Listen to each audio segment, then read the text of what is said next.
Putting in the bearing into the wheel.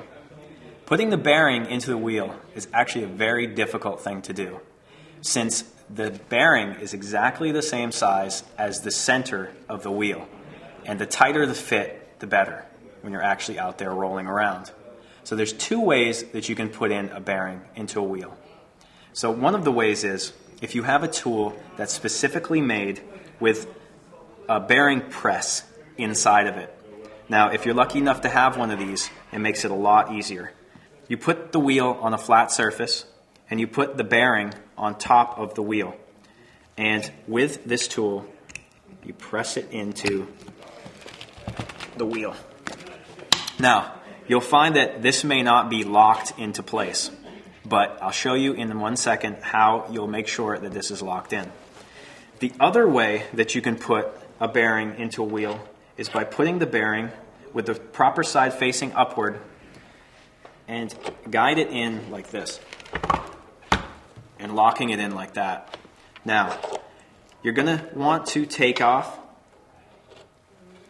the washer and make sure that you put one on each side like this.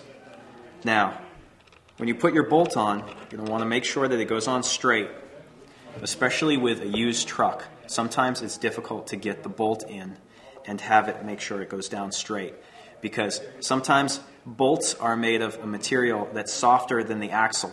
So it's easy to get these threaded wrong and heading in the wrong direction. Once you lock it down, it's okay, but eventually it may start to come off on its own.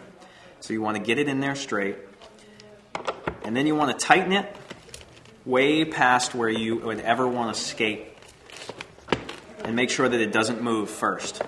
Now what this is doing is locking the bearings together as close as they can get.